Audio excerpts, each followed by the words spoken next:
Here it goes. This is, do you know what it feels like? Oneness, completeness. I have no clue how to achieve this.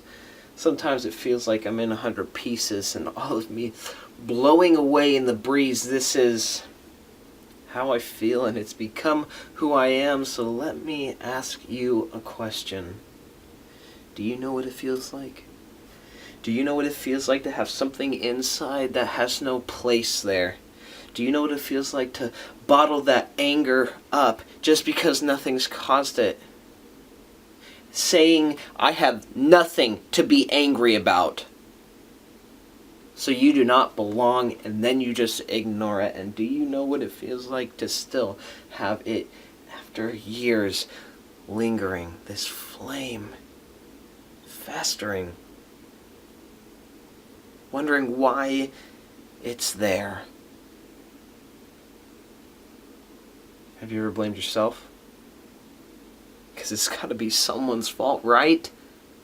And do you know what it's like to want to collapse and scream?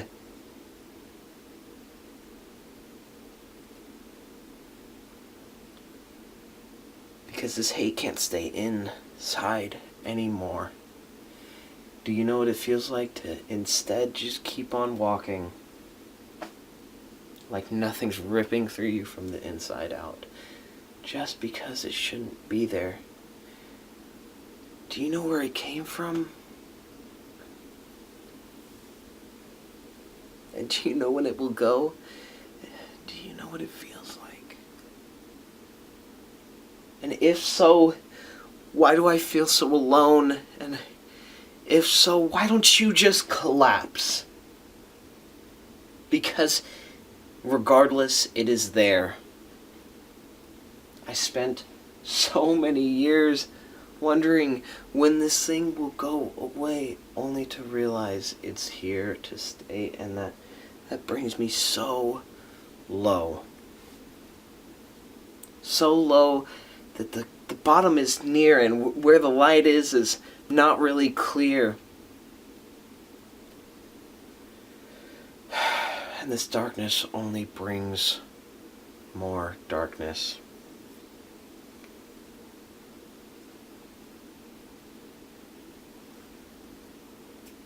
I've been struggling to get to the top.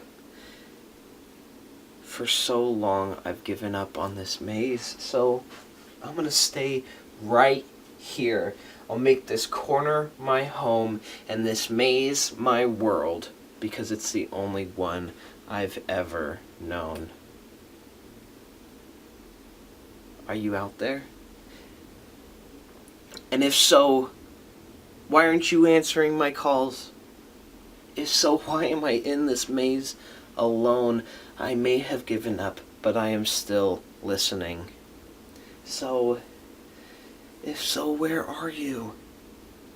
Because if I'm ever getting out of here, it's because someone else has joined my side. Anybody else. See, this maze is confusing and elaborate. And honestly, I'm not quite sure that there's an end of it. But there are powers in words. But only if there's someone there to hear them. So if you hear my call and you know what it feels like, then everything depends on you and me. So grab my hand, I'll catch you, I swear. And someday we're gonna get back up there. To the top. Where the light is and life happens unhindered by anger and sadness. Do you know what it feels like?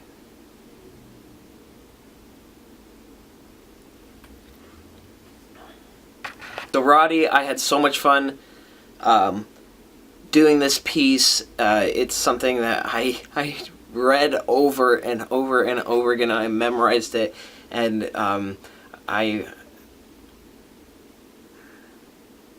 it means a lot to me.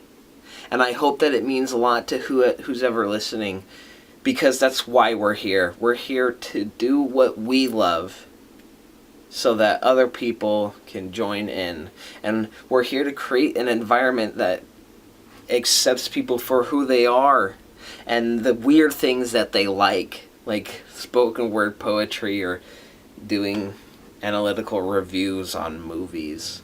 So Roddy, hopefully you're gonna see a lot more of these. I'm writing a whole bunch. I'm starting to kind of piece together that writing poems is an amazing way to figure out problems. I mean, it doesn't have to be like daddy or mommy issues. I'm talking about like motivation or what life's all about.